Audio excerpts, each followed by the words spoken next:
joined us today. Today we have the final session of this week. We have around 50 people who have joined the session now. Let us wait 1 more minute to see if more people can join us. And then we can start today's session. Thank you for being here with us today and right now. And please turn on your cameras if possible. If you can please turn them on, that'd be great. Thank you. Prender.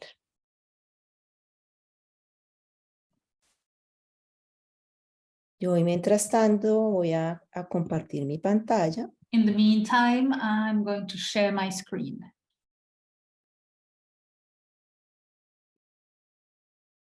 Muy bien.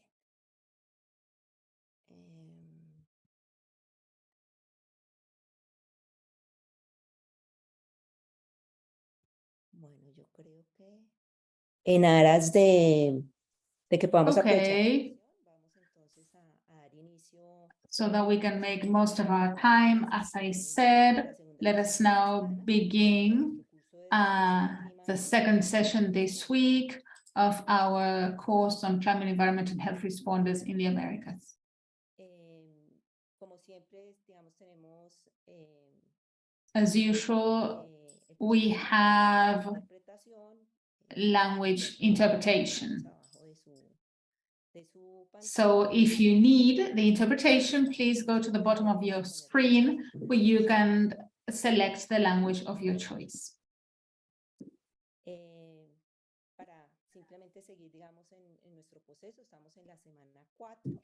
This is now week 4. We will have our session on how to tell stories through data. And on Tuesday and Thursday, we will have our sessions as well. Perdón, Gilma, Sí, no, sí te escuchamos perfecto, sí te escuchamos. Voy a Escuchamos poner un perfecto. mensaje en el chat para Yes, la we persona. can hear you, Gilma. I'll try to help this person who can't hear you. Okay, thank you. Please remember that your mics should be muted.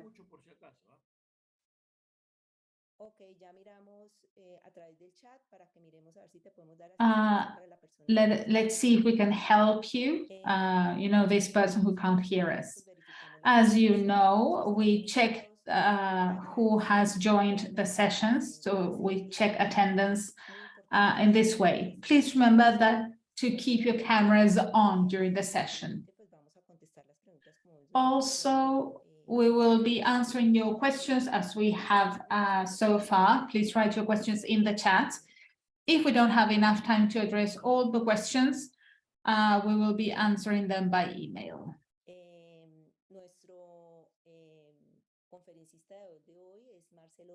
Today we have Marcelo Rensi, our speaker. He is from Argentina. He's a freelance designer. He works with data management, modeling, the use of artificial intelligence. Also, he aims to observe and predict human behavior. And this makes his area very interesting because the idea is to use tools in order to somehow understand how, by using these tools, we can get to know and predict human behavior. And in this way, we can help individuals, communities, and societies integrate better, and especially within our TD process. It can be very positive because we need tools to implement a TD process to solve TD issues, especially in our case because we're working with climate, environment, and health. Without further ado, I would like to give the floor to Marcelo. I think his presentation will be very interesting, and you will be able to tell for yourself at the end of the talk. So let's give Marcelo 1 hour for his presentation, and then in the last part of the session we will have the Q&A session. Welcome, Marcelo.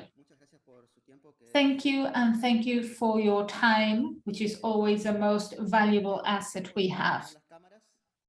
Thank you for turning your cameras on, although I do work with computers a lot and not with people, but the most interesting part of, giving a talk is the interaction, even if it is limited interaction.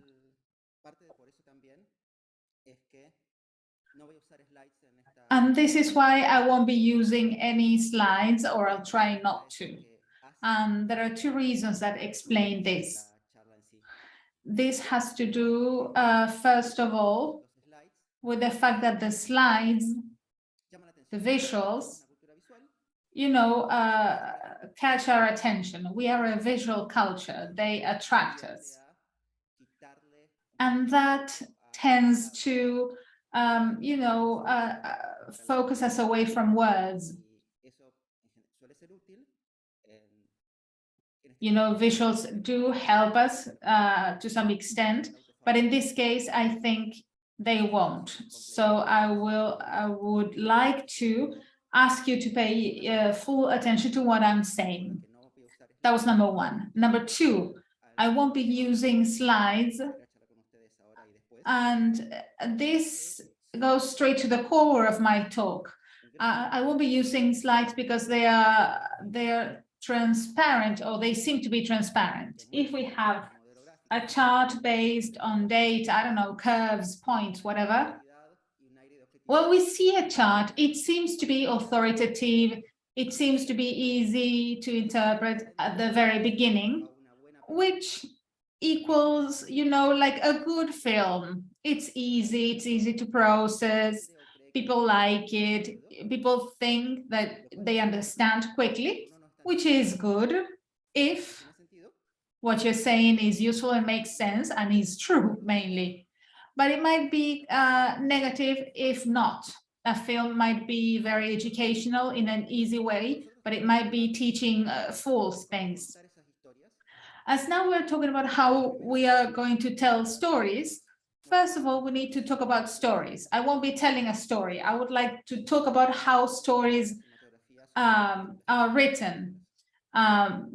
When you study filmmaking, you watch films, but you also discuss them. Second, maybe the title of the talk might have been maybe a bit misleading or indirect. I won't be talking about data to tell a story that we already know. I will be talking about data to put together the story. I won't be talking about rhetoric, but about analysis, which is, the starting point.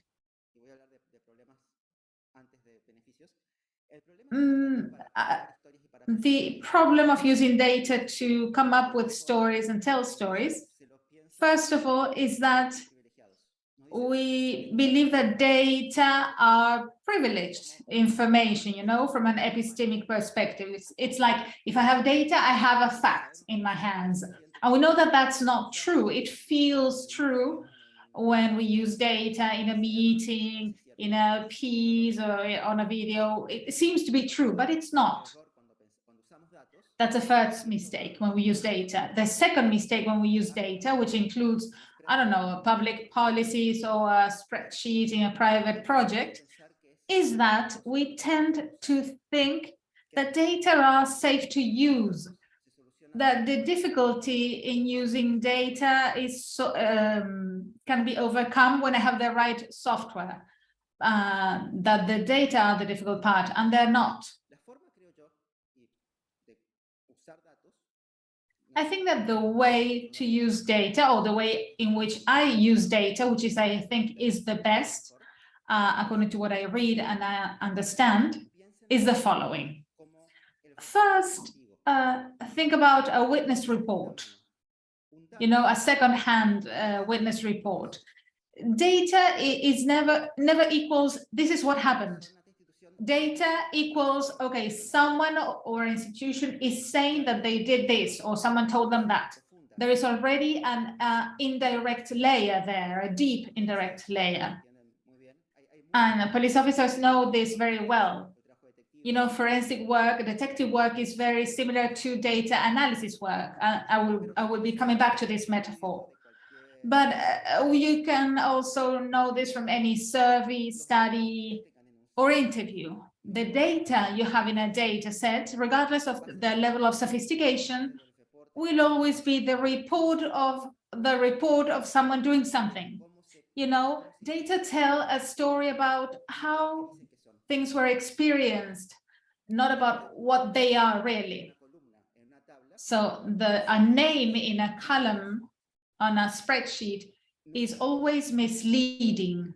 It's never straightforward. For instance, if you have a data set on company valuation, for instance, something intuitive happens for the people that are from the area and not from others. You know, Google valuation is how much money would it take to buy every Google share, but the valuation of an early startup is the percentage of the last investor, and that has nothing to do with the second issue. It's a choice. Many funds, for instance, if you invest in a company, you buy another 1% for a lot of money, so that the company, you know, becomes a lot more expensive. You know, company valuation doesn't mean company valuation. You know, the financial field maybe is not is a bit abstract for us, but this works at every level. There is a mistake that is taken from data analysis to the charts, to the stories, to the article.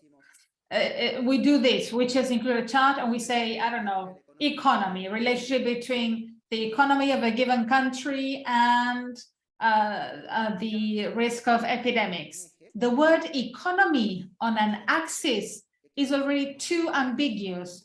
Is this income, mean incomes, average incomes? What type of income? There are many assumptions there, and it's not just investment. Income. It's income measured as income according to health, constant dollar rate. There are a number of assumptions that are not seen when we are telling the story, which is fine. I don't know if it's fine, but we can't avoid it, but it's very confusing. So the first mistake we make when we analyze data is take the data at face value, as in what it says it is, and it never is the case. The second thing, and it's not so much a mistake, but a trap because of comfort issues, data are always easy to interpret according to something that can already be measured, something that is already transparent. But the interesting story never lies there.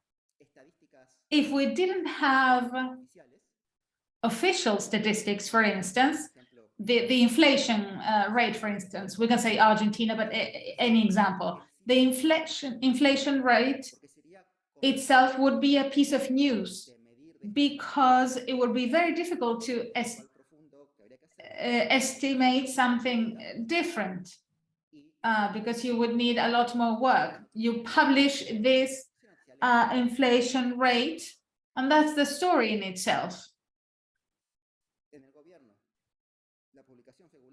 But of course, the government publishes these rates regularly. So this stops being a story. The story is behind the figure. And that applies to any official statistic or data that are made available. Therefore, and we're a bit guilty of this, all of us in our area, data, usually we say, okay, we have the data, we can tell a story about this. But no, if we have data, there is no story, meaning that there is nothing new to tell. You can report, inform people, of course, we are, I don't know, transcribing someone else's tweet or a paper, and we, I don't know, simplify it or send it to someone else. But if there are data, there's no story. The story in the deepest sense of something new that I found and that I'm telling you also appears behind the data. It's in the part of the process that wasn't directly measured. When we, for instance, assess climate impact, or we analyze a story about education, for instance, we start with the PISA survey, we use with climate impact data, we start by analyzing other types of data as well, but that's not the story. The story should be what is behind the data, you know, the cognitive possibilities of students, future vulnerabilities, where vulnerabilities lie, what should we do, what would happen if or if not. None of that can we found in the data. It's the opposite. The story is, let's say, behind or beyond the data. I really like the forensic metaphor. I'll keep using it. Let's picture a building by night. There was a crime in that building, maybe something happened.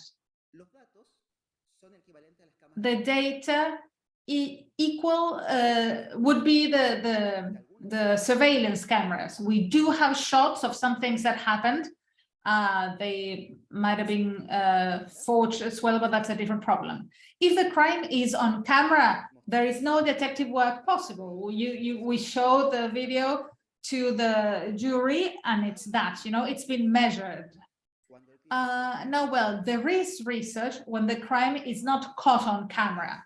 So the work of analysts is never to humanize data.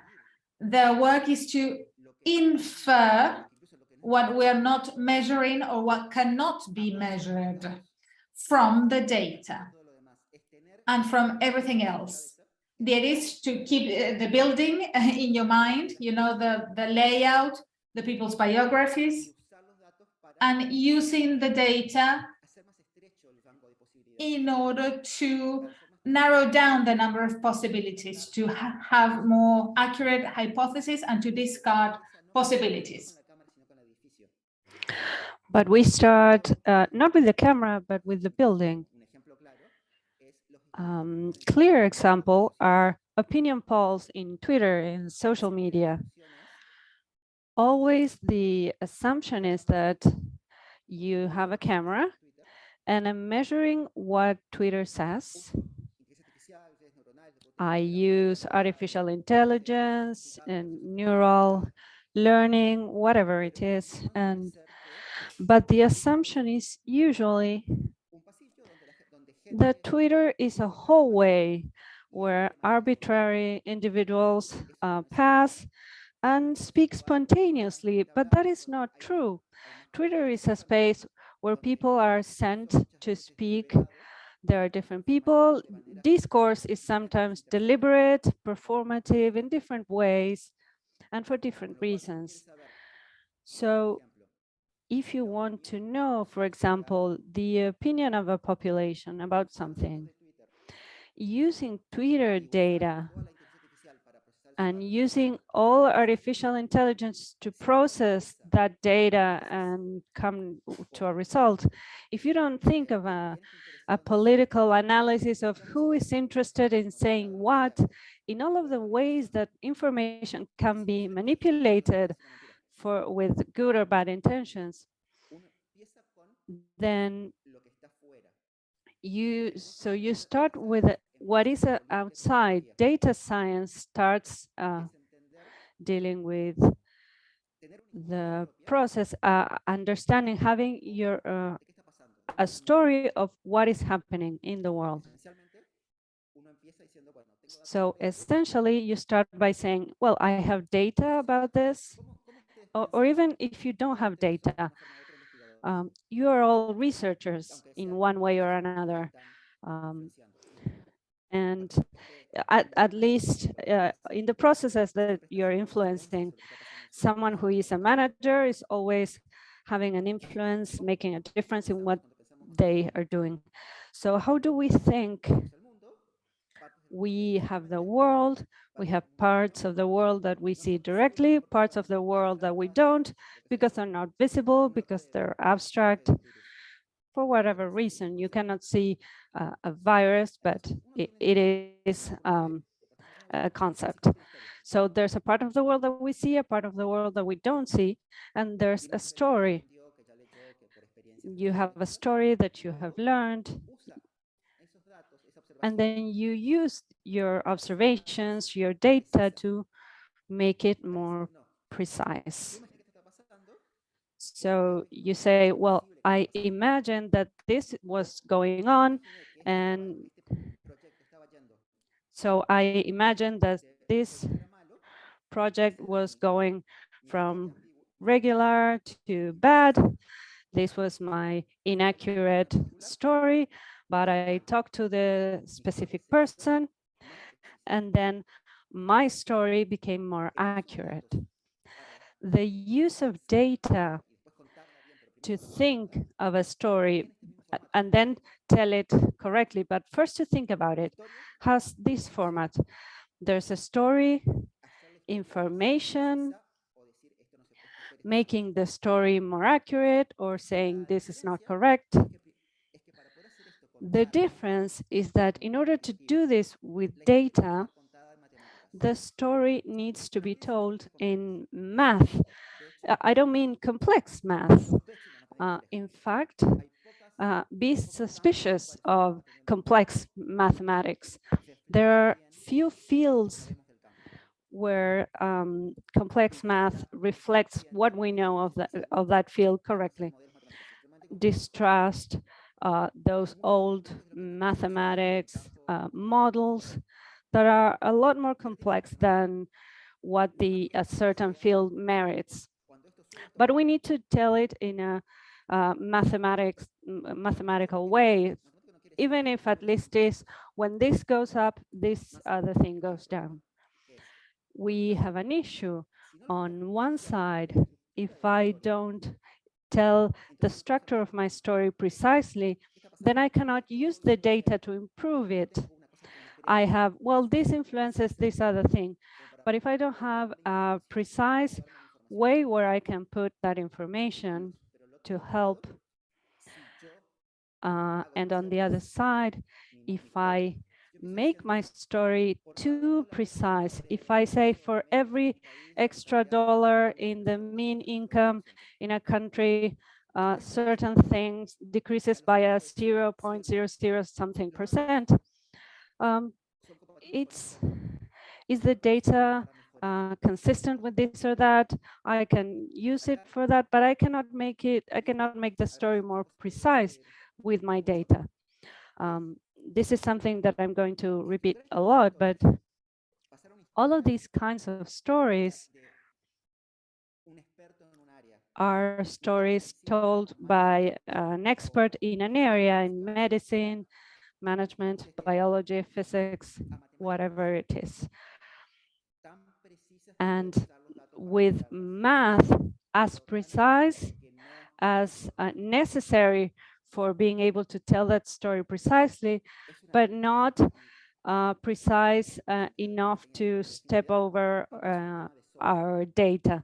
So it's a thing that needs software, but it's not a software issue. It needs math up to a certain point, but it needs also experience. It's not something that you can learn in an hour tutorial. It's not something that I can show you 5 slides and say, this is how it is, and that's it. I speak a lot of the fake or misleading transparency of a graph, so I don't want to be misleading myself. You learn this if you do it. If you don't know how to do it, you can work with people who do it.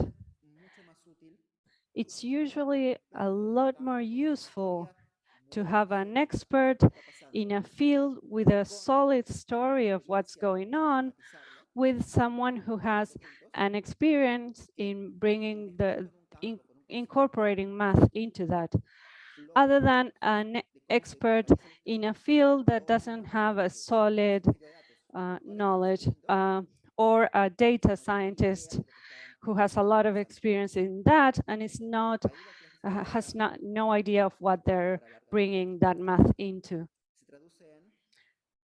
So it's an interaction of experts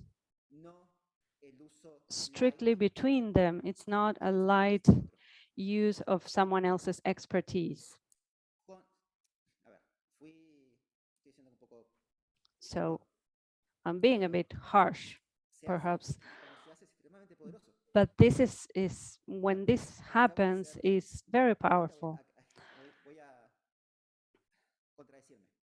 I'm going to contradict myself again.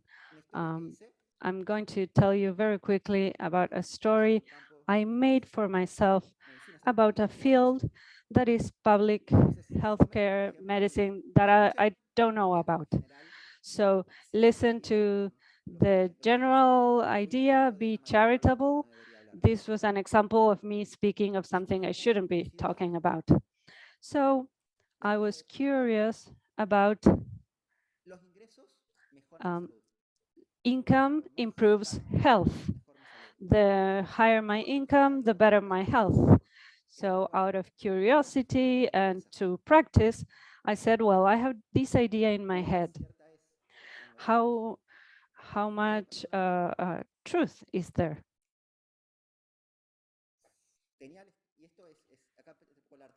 So this is where the art comes in.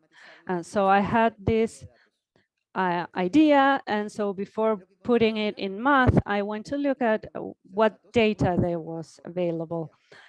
First, we start with the doubt, the story, the crime. You don't start with the data and then say, what do I do with them?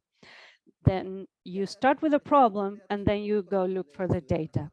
So I found data, city level data for the US about income and health results.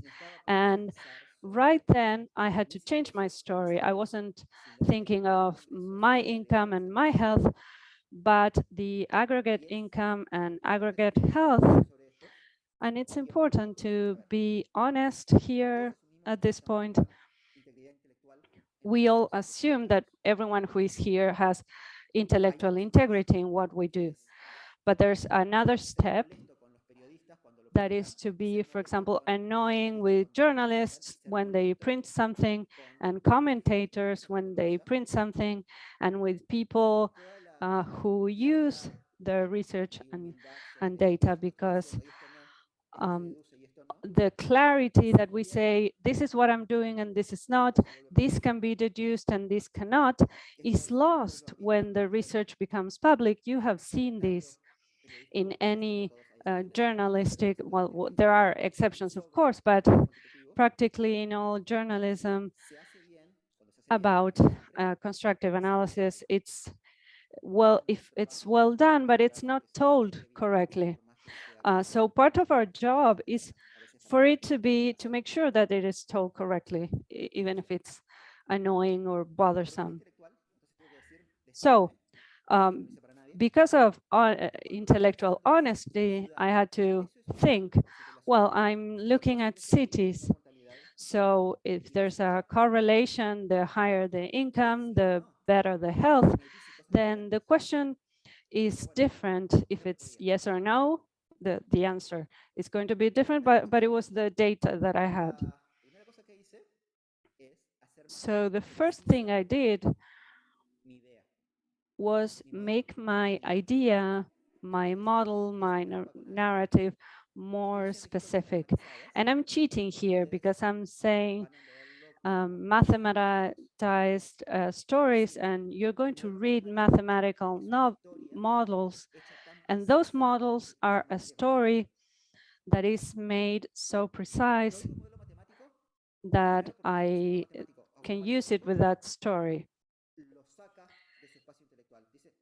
if you take that model, it gives an epistemical entity that it doesn't have, but sometimes it can take you out of the tool. So you need to integrate it. It's a story translated,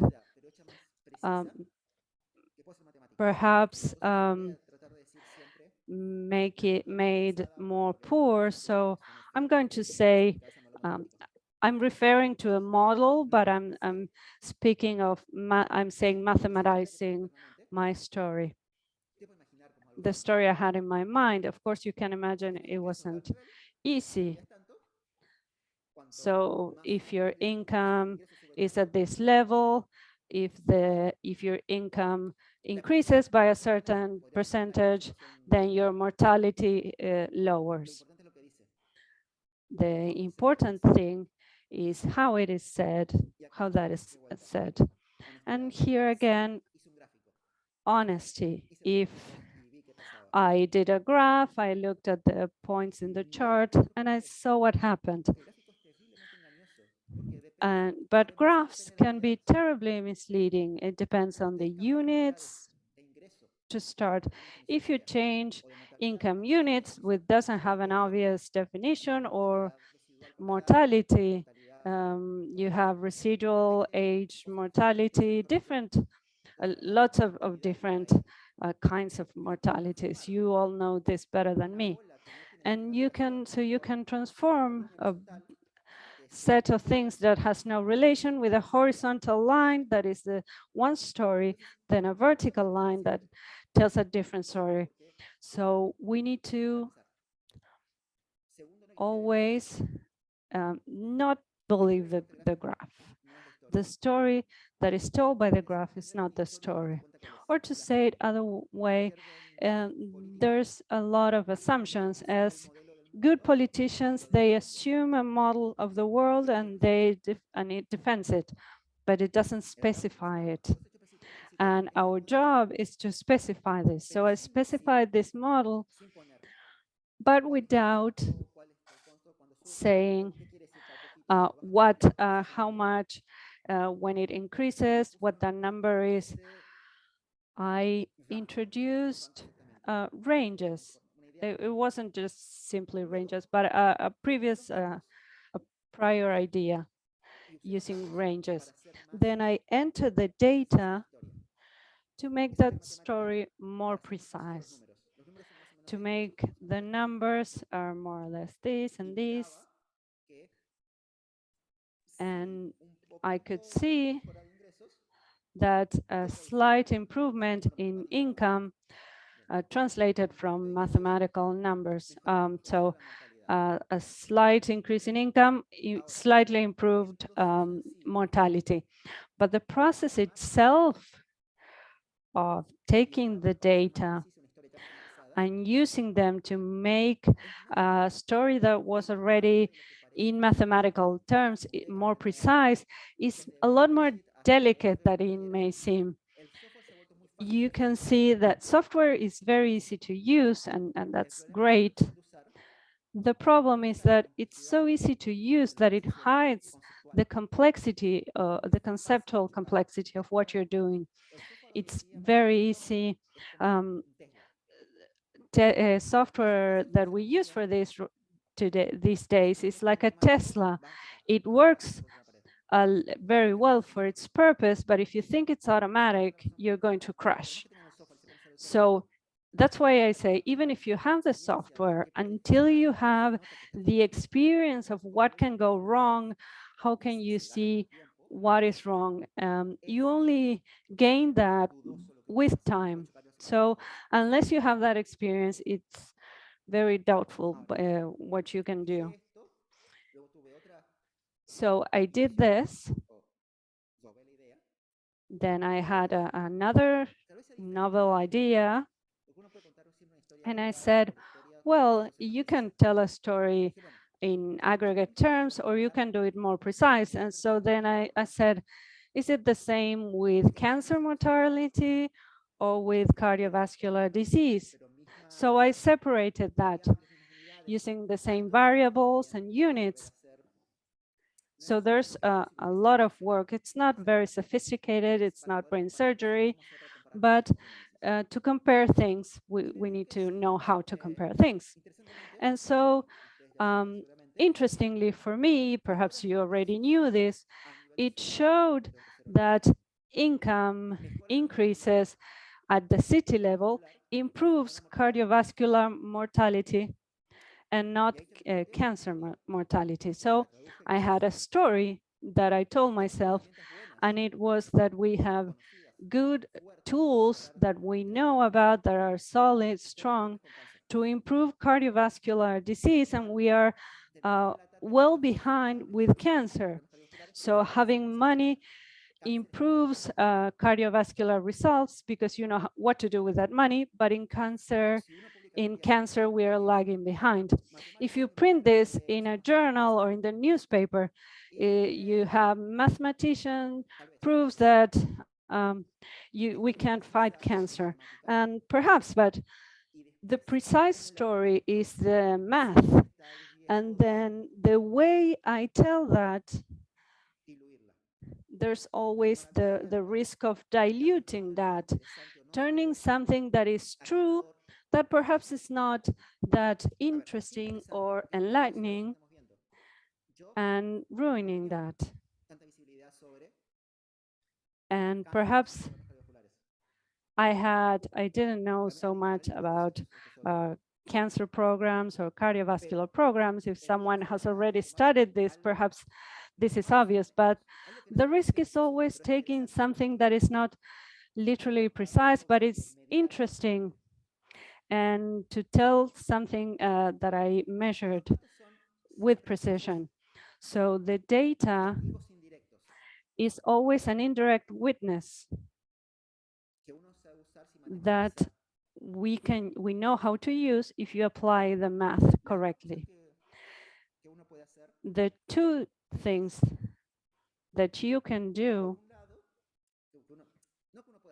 not that you can do, what can happen is, on one hand, I took the data and the data made my story less inaccurate, or the data I changed the story. I thought this influenced this, but it didn't. And both are important. And I want to suggest have to do with accounting. When we make a paper public, when we publish something, when we discuss it in a meeting, we're always telling that story.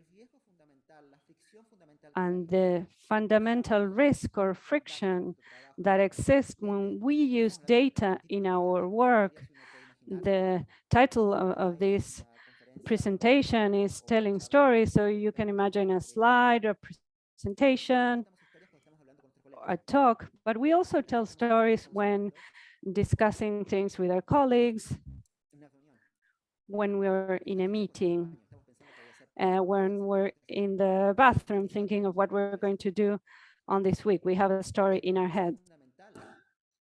The main benefit of working with data is that stories are not mandatory. But if we use data to make figures more accurate in the wrong story, or a story that is unclear, or if we have an unclear model, then the whole thing is useless. I have worked many times with companies that had amazing databases. They had amazing professionals in their areas, data analysis, you know, they were brilliant. It wasn't me, it was other people. And they conducted these complex analyses that would, you know, fail terribly, because when those figures, when those analyses were used to make decisions, they were used to fine-tune models of the world that were wrong. The story was off because the manager, the CEO, or whoever used the data to shed light on a story they thought they were clear about. And that's, you know, hitting the gas pedal in the wrong direction.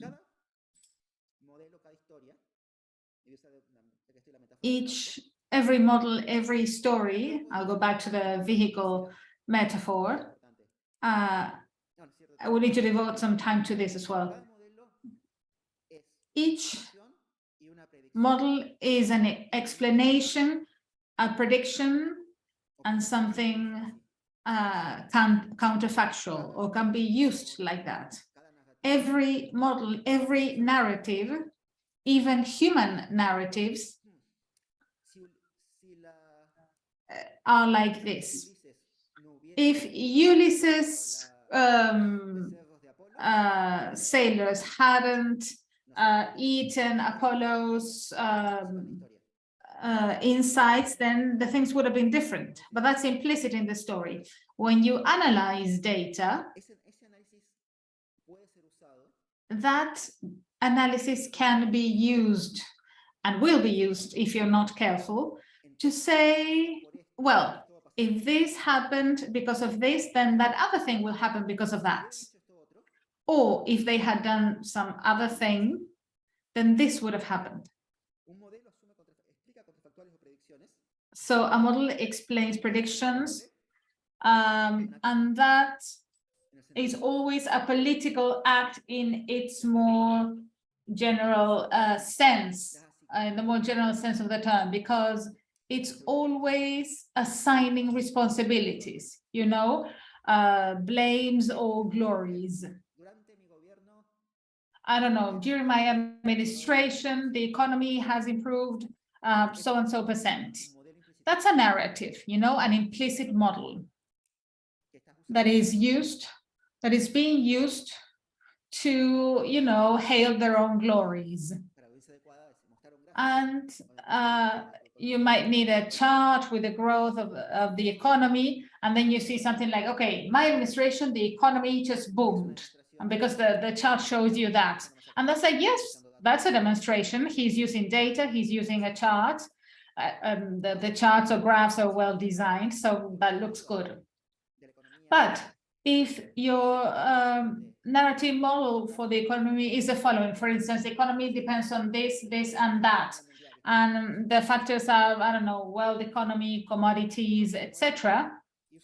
And I use the data to say, well, this is my story, and I fine-tune the figures and the relationships as well regarding the figures and the facts. Then I can use, for instance, what can be measured, I don't know, an interest rate, in order to deduce more accurately what cannot be measured, which is the efficiency of an administration, because this is very ambiguous. So if I do that, if that's my model, I might come up with a different interpretation. For instance, with this, at these interest rates, etc., the economy would have improved, I don't know, so-and-so percentage more.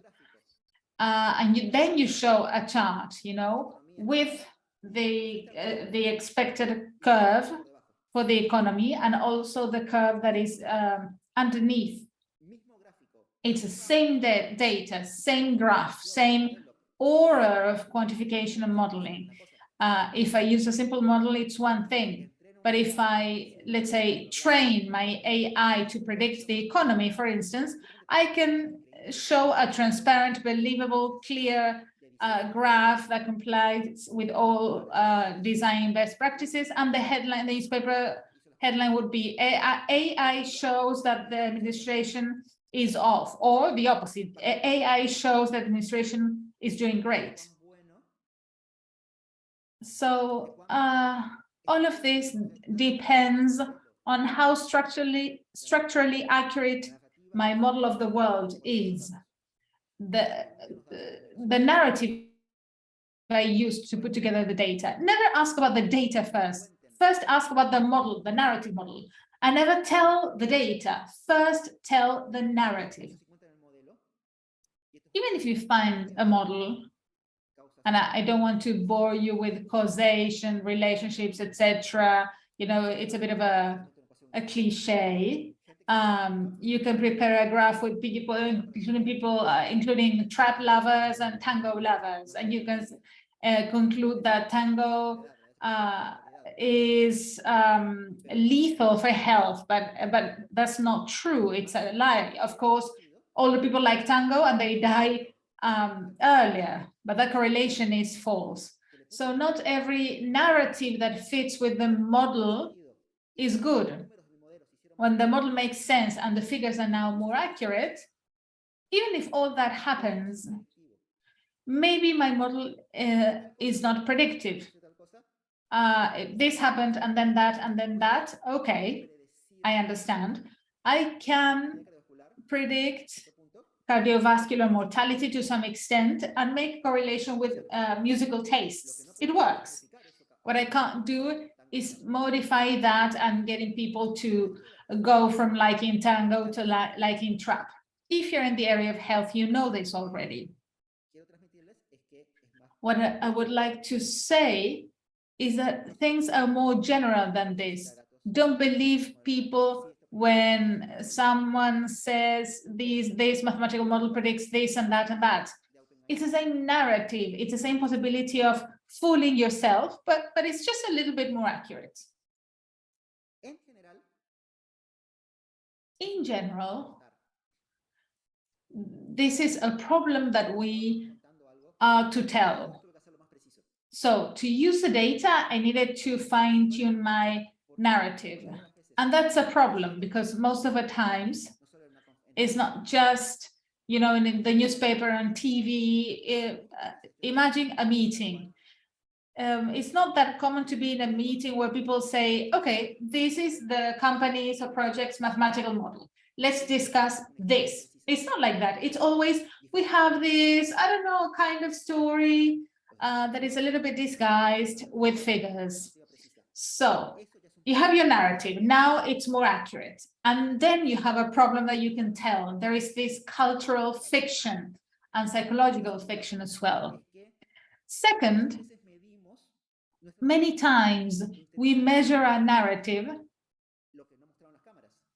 And what is interesting is what cameras did not show, you know, the environment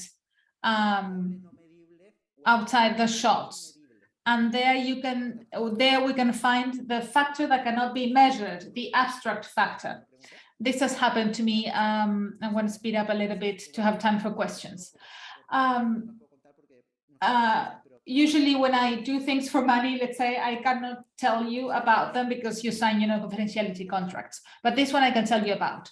I wanted to assess the efficiency of the Argentinian economy over time. I wanted to explain this history to myself. You know, I wanted to have a clearer picture of what had happened. So I worked with GDP per capita in constant dollar values. All those data are available, that's fine. And then I said, okay, agriculture depends on external factors. So I remove agricultural economy, productivity depends, you know, children don't work ideally. So I select my age range. World economy goes up and down, technology goes up over time. So I adjust according to the total global productivity level. I did all that. And I got a figure that I think is closer to the figure reflecting the Argentinian economy over time. Now, the chart showing that, the headline, if I had published it somewhere, would have been easy to understand. You know, it's a figure going up and down over time. Something political happened, it went up or down, whatever. The intuitive story writes itself. The problem is that if I want to be honest and I use the right words to address the variable, then the chart, you know, has an axis with a huge label. We do this all the time when we say LIBOR rate, GDP, life expectancy at birth, and we write life expectancy. Many of you know that's a complex statistical calculation with specific definitions, and it means something that might not be what the chart reader understands. You know, the reader might not know what this represents. Every variable has measures that can be measured or not.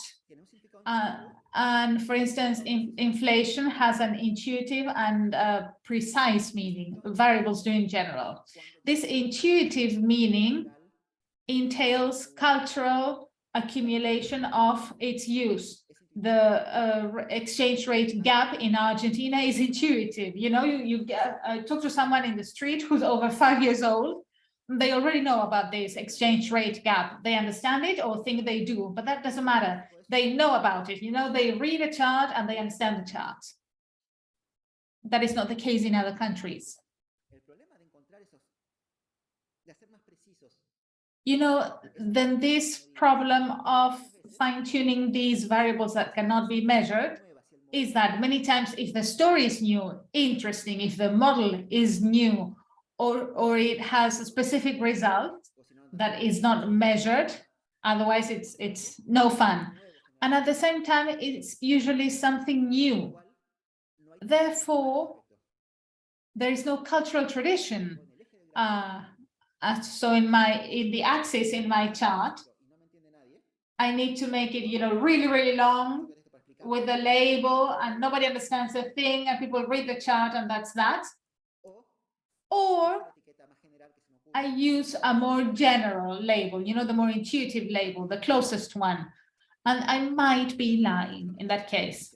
Maybe what I said is not what they thought I said. There are no easy solutions. There is no way to tell a story with a new stakeholder that doesn't involve the slow and collective education of the audience on this story. So the first vampire in the story had to be explained at some point, but not any longer, okay? So every new variable needs to be explained. I have talked at length about charts, you know? I'm criticizing them, but I won't be, it's not that I don't like charts, but this hasn't been a problem because I work with people who are good storytellers. Rhetoric, so saying something in a believable and persuasive way, is not easy. It's not neutral, you know, it's powerful, but we have a tradition. Nowadays, you might find people who are very good at preparing a nice chart, a slide. That has to be done. It's not me, but it can be done. What I wanted to say today is what comes before, you know, not using data to make a story I told myself believable. The idea is to use data to find a better story, a more real story, a more interesting story. Finally, let us now have, I'm going to introduce an exercise not to do now. It's not an exercise, it's a life practice. It will take you too long. It might be frustrating, or better said, uncomfortable. And it's the most valuable technique I know, and it's generally intellectually valuable in general. You know, children should do this at school. Take a sport. It doesn't matter which. It should be a sport that people gamble on in Las Vegas, American football, baseball, whatever. Something that is easy to find, that there are journalistic pieces about, you know? And also that people bet on this sport a lot. Find a game that was against the odds, you know, Las Vegas bet on something and the game had a different result, although the opposite result. Read the coverage of the game before the game, especially the ones that agreed with Las Vegas odds. And try to write a story on how games work according to that coverage. You know, journalistic coverage may be, I don't know, the Martians team is emotionally down because they lost their games, and the Moon team is feeling great and they're going to win because they feel great. And that's the narrative of how a game is lost or won. Take a note of all that and make it more mathematically accurate. This depends on how comfortable you feel with maths. It might be, I have a model that I have analyzed, and this might include variables, how I did before, then how I feel, and then I lose or I win. The most important thing is what causes what, and it's not the equation in itself. Once you have that equation or those arrows, read the coverage of the game after the game has taken place. There will be lots of it. And try to translate that into the language of the previous narrative. You know, what happened? Maybe this depended on that, or the Martians team, you know, they were doing really well at the beginning, but that story of if I lose, then I'm not so excited is not true. Maybe they weren't feeling very well, but they did well at the beginning, and then they improved, you know, they became more excited. And I think that the narrative and the mathematical model then would be how I did before, my spirit at the beginning of the game, how I did it at the beginning, how I felt afterwards, and do I lose or do I win? So what I did was make my model more sophisticated. Think about which data you would have liked to have, or which witnesses, which measurements. You know, I don't know, if the players had slept well, what they discussed at the gym. It doesn't matter if you can get the information or not, but think about the information you would have needed in order to make a better prediction than Las Vegas. What would you have needed to apply this modified model? If this had happened, what would you have needed to get a better model than that Las Vegas applied? Sorry, Marcelo, you have 5 minutes. Yes, well, thank you. Well, so the purpose is not to discredit or to go against Vegas. Vegas has people who do this for money, have been doing this for decades. It doesn't matter. But the point is that precise narrative process from the coverage, then something happens, I get new data, I change or make my narrative more precise. That intellectual process of thinking with data and working with data and making decisions with that data, you can do it first with sports, then with things that you see in the newspaper or in journals, and then things in your fields, scientific papers, project reports, and then with the things that you yourselves have published, or even emails or slides. So that it requires a constant practice, and that is more useful and it's necessary before bringing data down to and using tools to apply them and hiring a specialist. Do that. Speak among yourselves and anybody else that you meet that is doing this, because that language, we could say it's a literary genre, and you learn it by speaking it. You learn to write sonnets by writing sonnets. You learn to moderate by moderating and reading other people's work. So discuss that a lot. Even if you don't use data software, that will improve anyways. And if you use the data, even better. So we have 3 extra minutes. You can ask any questions, and thank you for an hour of your time, which again is the only thing you cannot buy and repurchase and anything. So thank you. Thank you so much, Marcelo, for your great presentation and for your perspective on what is behind data and how to use data in this interface process that we're trying to do between climate and health.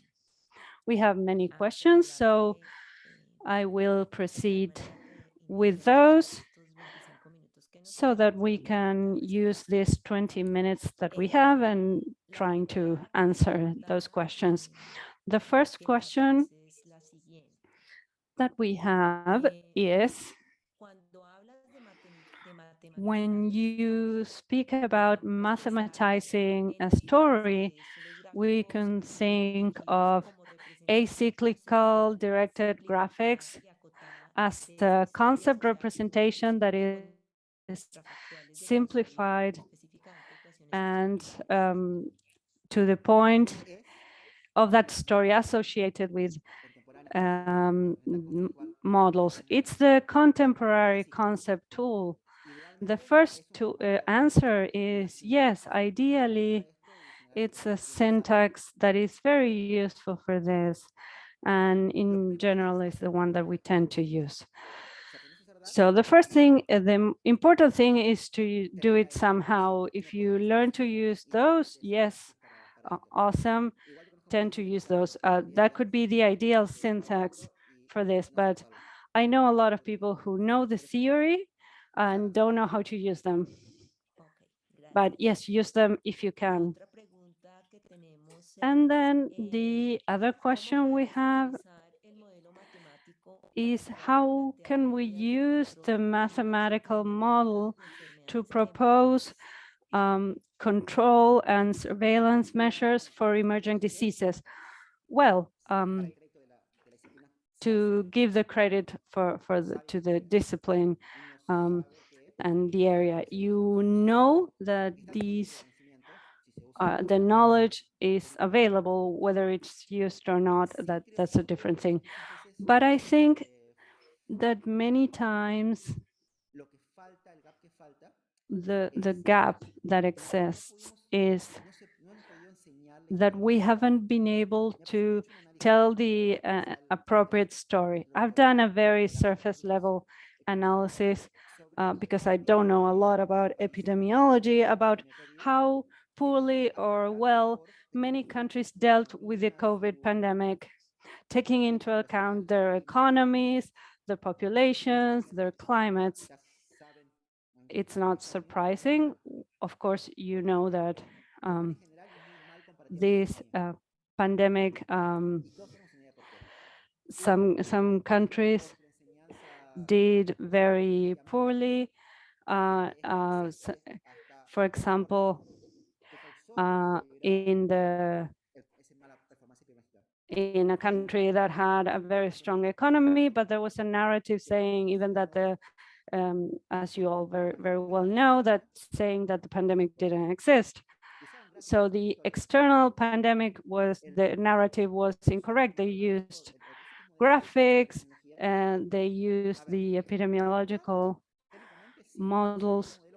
So on the one side, if you had a precise narrative of what causes what, of course that's better. That helps even to know at what variable I need to look at. What do I need to measure or infer what I can't measure? But that is a technical improvement in applied epidemiology that is useful, that it's great. But the bottleneck, I think that what the pandemic has taught us is not the scientific work, but the consistency in the implementation in public health of what we know. So partly is how do we explain the public what causes what? And secondly, how do we ensure that decision making also takes that into account? That is an issue. How can decision making be more rational in this sense? That the narrative told by a government, a secretary or ministry, that is very important, as important as what appears in Twitter, and it's we have a lot less explanations or studies about this. So how do we use this to improve this or that process? And if the bottleneck is this and not that, many times in the narrative you need to know, where does the success here come from? This or helps or this doesn't help. But sometimes we have the metrics. For example, I'm data driven and I'm measuring health performance. I ask for variables and I get those.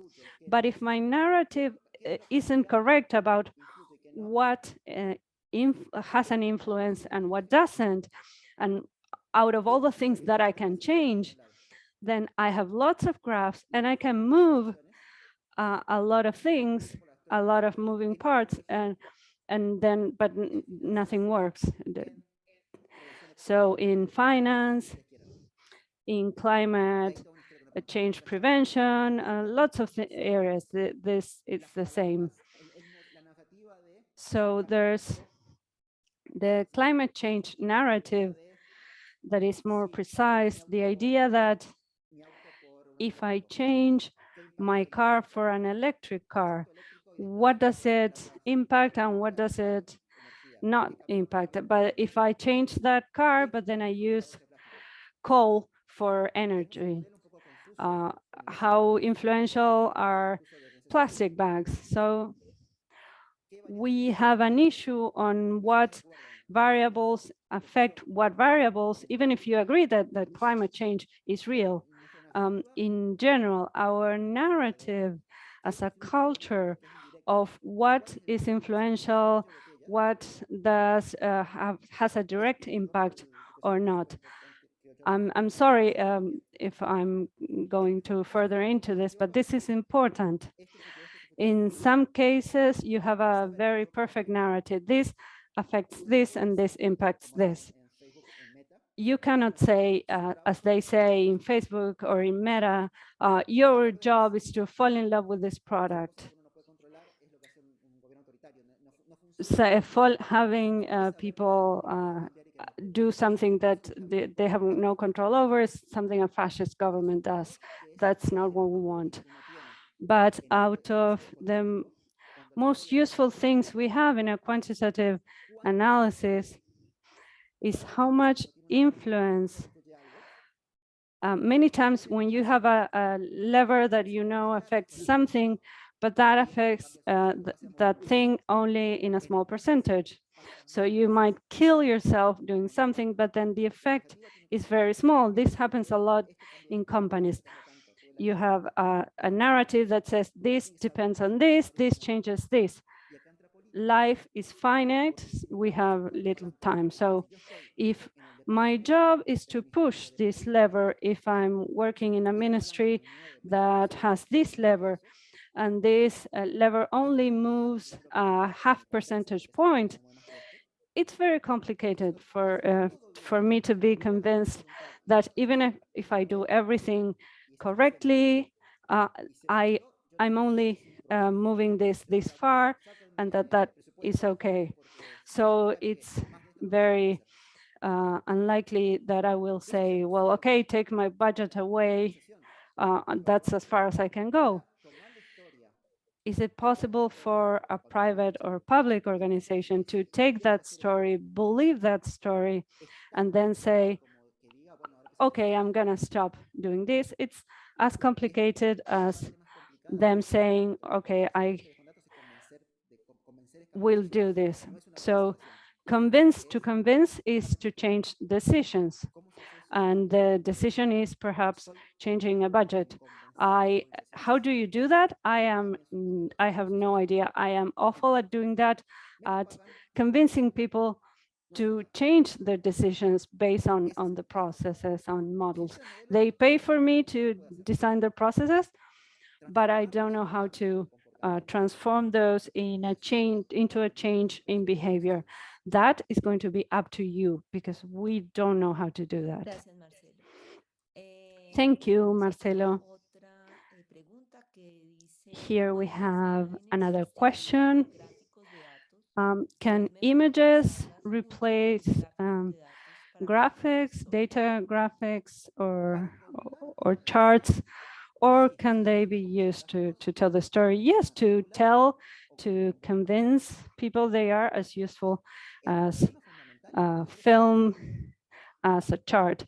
The thing is that the story needs to be perfect. I'm sorry again, because these presentations, perhaps the title wasn't correct. This isn't about telling stories, but telling yourself a story, your own story with data, so that then you can tell a good story. And so, yes, stories, charts, images, text, film, a perfect graphic design, all of that helps. And it's enormously powerful. But the thing isn't the rhetorical efficiency, or that is an issue, but it's not my issue.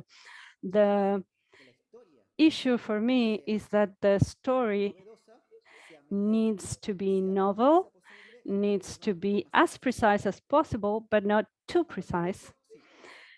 And then after you have that settled, then yes, sure, bring all of the all of the resources. Otherwise, it's insufficient.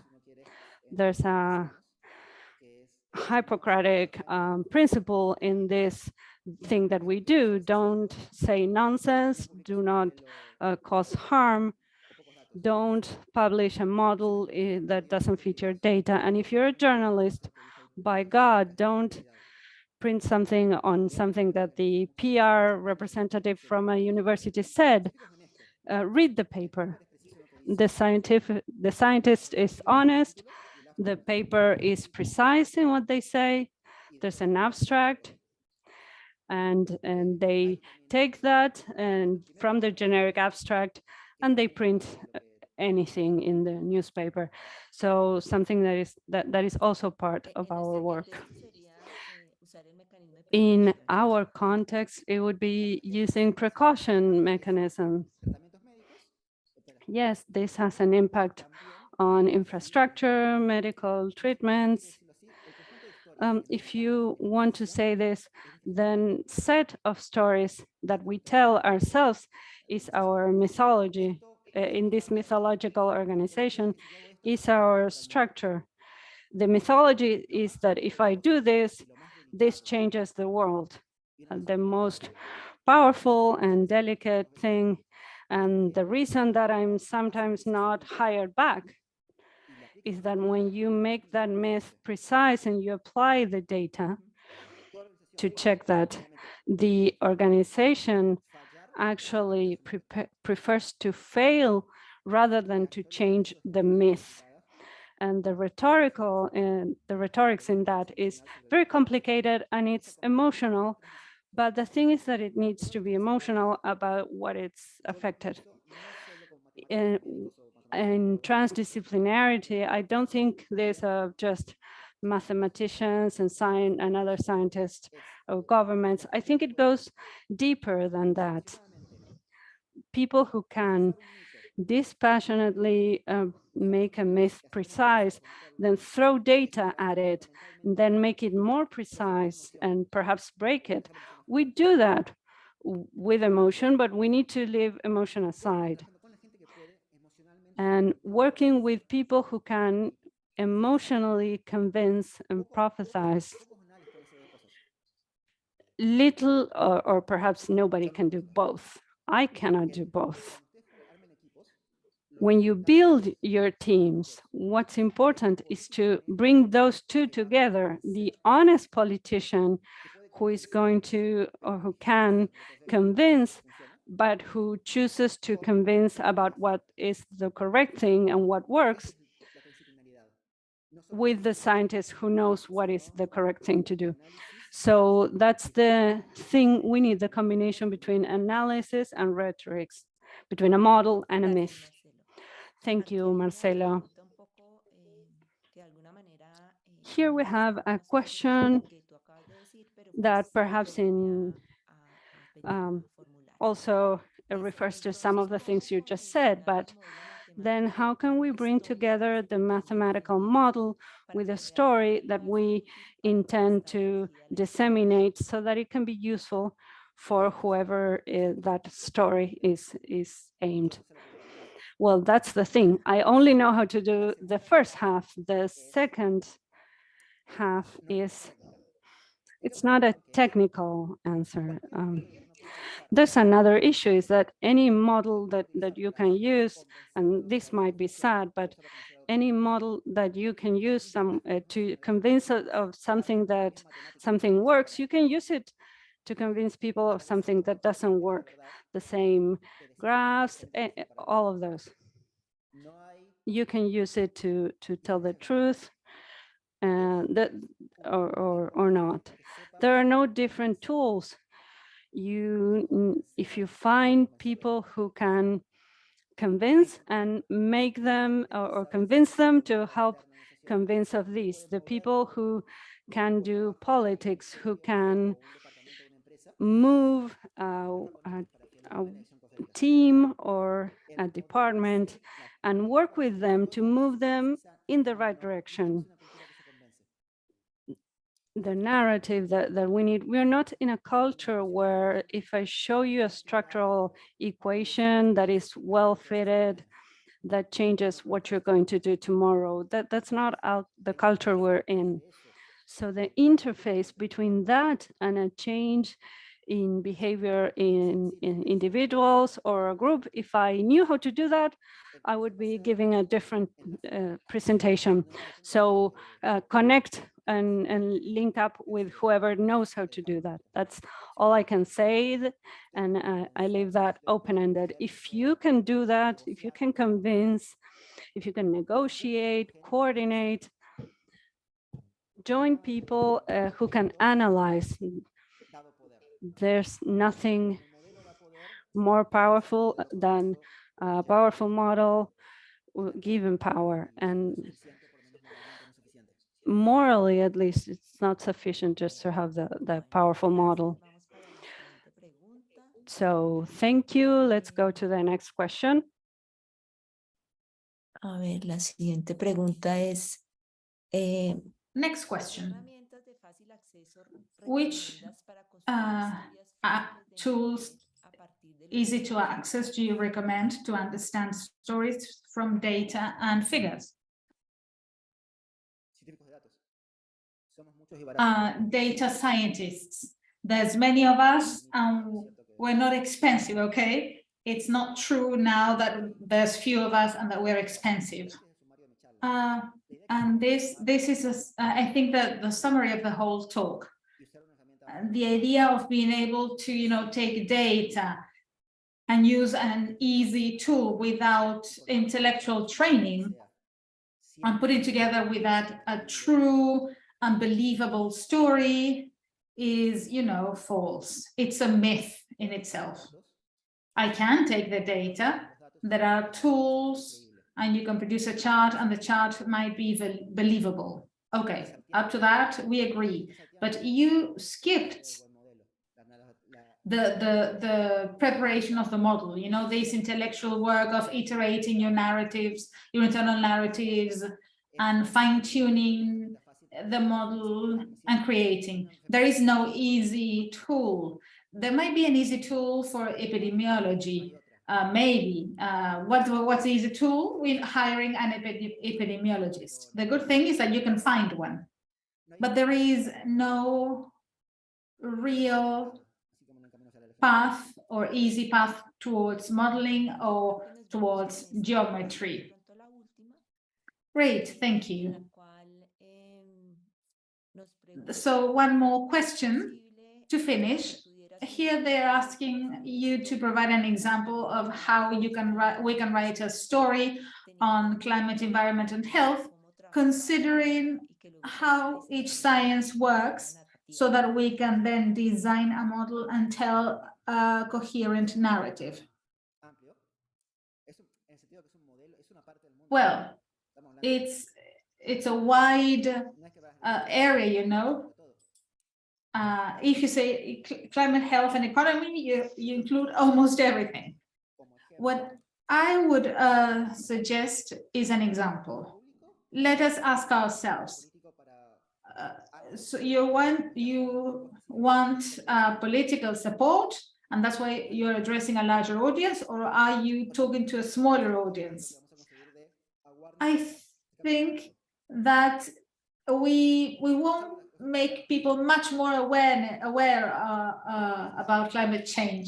Maybe there might be a few exceptions, but raising people's awareness, that's been done already. You know, that story or that narrative, people have already believed. The idea is to ask ourselves, how can I collect data to write a narrative on climate change and health in order to improve or influence the behavior of a group of people or the activity of a company or specific group? If that's our question, I would suggest the following. Start by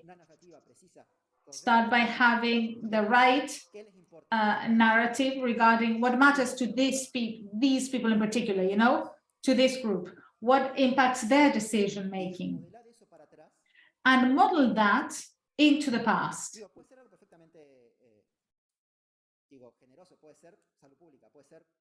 We might work with, I don't know, public health. How many people will die? How many people will vote for me? It doesn't matter. But model into the past so that you can get to climate change and health variables that have an impact, a real impact on what people, that group of people want to do.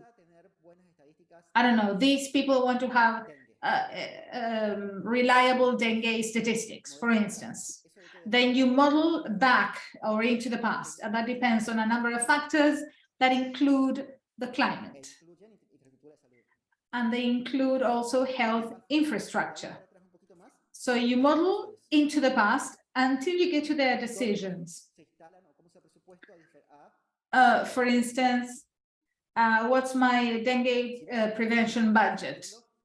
If you design an accurate model, or as accurate as possible, that maps out how CEH is important to them and what they do already, if you take that and use the data to make the model accurate, and then you can persuade them of the gap, then maybe you will be able to persuade them that if you do this, then this other thing will improve. Or unless you do this, then this that is already happening will affect you in this other way. Of course, you are the experts in this area. If you start showing them that the rainfall pattern in a given region, you know, influences dengue statistics, which is what they care about in this context, you have to show them, this is your budget curve for this. This is a climate change curve, the rainfall curve, and in the future there will be this impact. With this budget curve, your epidemic curve will surge, you know. But if you change your budget curve, then there will be a drop in your epidemics rate. And that's a general structure of how you explain to persuade someone, to help them. You need to impact their decisions and connect that, connect what you care about with what they care about. If you can connect those dots, and you can do that rhetorically, but you should do this with a model, with the figures, with the data, and you should adapt the model. You know, there should be a causal relationship. If this happens, this other thing happens. If you manage to design that model, you have a deep intellectual model to persuade yourself, and maybe you will be able to persuade other people that if they want to change things, they need to change other things first. This is, I believe, the most powerful tool to do this when it comes to results, you know, building this model. Well, thank you very much. I think that you have just said is very important because it shows us the importance of narrative and the data. And this will depend on the question you have in order to get the data you need, and also the data narrative in order to create the context. I think that something very interesting that you have showed us is that from each discipline, regardless of the fact that you have a quantitative or qualitative approach, we need to keep in mind how the data are generated, you know, that narrative, that context, that way allow us to create the interfaces with other disciplines, be them quantity or qualitative. This is what empowers us and that allows us to create a way to do things differently, which is basically transdisciplinarity in order to take action. And to do this, we need to involve different stakeholders, as you have said at the end. Political decision makers, managers, budget specialists, those who know the process of disease transmission and how that can be mathematically modeled. There is no single answer. It has to do with a behavioral change within our disciplines. We should change. We should have, you know, a different perspective, and we need to find the language to interact with others.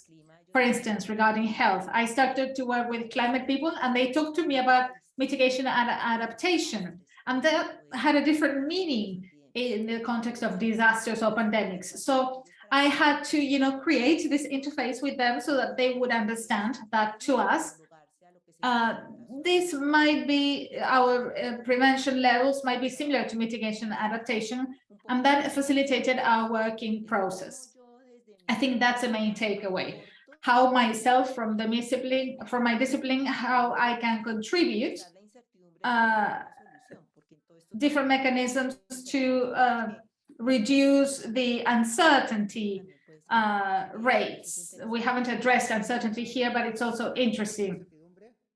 Uncertainty management is key mathematically, and it also makes it impossible to do this accurately. It's like you either need to become a data scientist or you hire one. You know, there's no magic button to process all this, if you're being honest. Yes, and also reducing that uncertainty with different perspectives. We need to know the context and know what comes from the data. This might be useful as well, not to have a 0% uncertainty, but to reduce it. Well, thank you so very much, Marcelo. It has been very interesting. Thank you for the opportunity and for your attention. Thank you, Marcelo. Thank you, everyone, for turning on your cameras and for the interesting questions you have asked. There are some questions we haven't addressed, but we will by email. We'll see each other again next week on Tuesday and Thursday. Please remember, teams and individual participants, please remember to interact with the teams so that you can join them if possible. And if you have questions, please talk to your facilitators. Thank you very much and have a great rest of the day. Thank you. Bye-bye. Thank you.